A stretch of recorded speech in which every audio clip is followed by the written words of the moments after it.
Récamper Mounou est une voie de conscience invitant l'être humain à se reconnecter à sa dignité, à sa force intérieure et à la mémoire profonde qui sommeille en lui.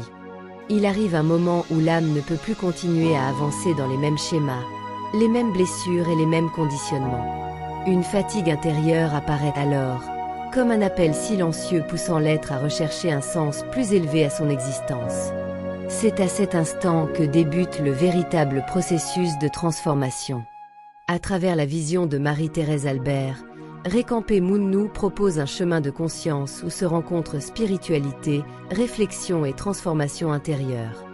La philosophie Kemet nous rappelle que la science et le sacré ne sont pas ennemis, mais deux regards différents tournés vers une même vérité. L'une permet de comprendre les mécanismes du corps et de l'esprit. L'autre aide l'être humain à renouer avec sa dimension spirituelle, la mémoire ancestrale et la profondeur de sa conscience. Cette démarche de reconstruction intérieure repose alors sur 5 piliers fondamentaux, formant une progression destinée à guider l'être humain vers davantage de lucidité, d'équilibre, de force et d'élévation.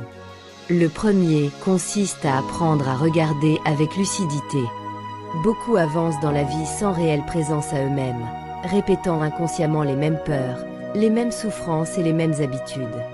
Regarder, c'est avoir le courage d'observer sa vie avec honnêteté. C'est refuser de demeurer aveugle face à ce qui affaiblit l'esprit, le corps et l'âme. Lorsqu'un être humain commence à regarder avec conscience, il réveille peu à peu une force qui existait déjà au plus profond de lui-même. Puis vient le temps de décider. Décider, c'est reprendre la souveraineté sur sa propre existence. C'est choisir de ne plus laisser les blessures du passé, la peur, les automatismes ou les pressions extérieures guider sa destinée. Chaque décision prise avec conscience devient alors un acte de libération intérieure et un pas vers une vie plus alignée avec son essence véritable. Mais un esprit accablé par le stress et l'agitation ne peut voir clairement. Respirer permet au corps de retrouver le calme, à l'esprit de se stabiliser et à la conscience de revenir à son centre. Lorsque le souffle s'unit à la gratitude et au mouvement, une nouvelle énergie commence à circuler en nous, davantage de paix, de présence et de lumière. Respirer devient alors une manière de se reconnecter profondément à la vie. Cependant, la connaissance sans action demeure incomplète. Agir, c'est incarner la vérité dans les gestes du quotidien, dans la manière de parler, de vivre et de traiter les autres comme soi-même. Ce sont les actions répétées avec conscience qui transforment progressivement l'être humain et construisent une nouvelle réalité intérieure. Chaque acte juste devient une pierre ajoutée à l'édifice de sa reconstruction.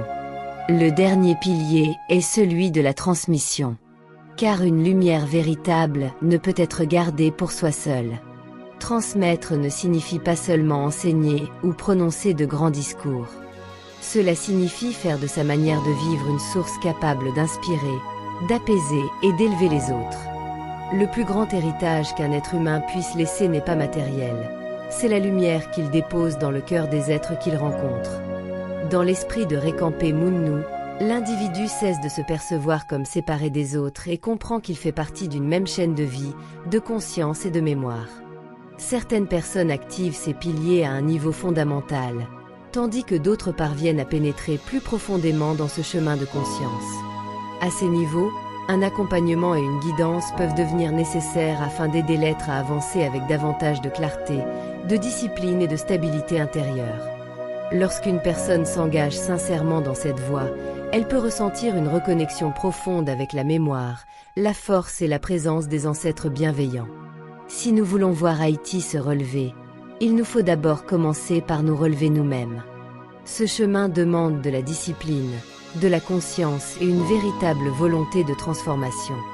Il ne laisse aucune place à la passivité. Car la renaissance intérieure commence au moment où un être humain décide, avec sincérité, de donner une direction nouvelle et plus élevée à sa vie.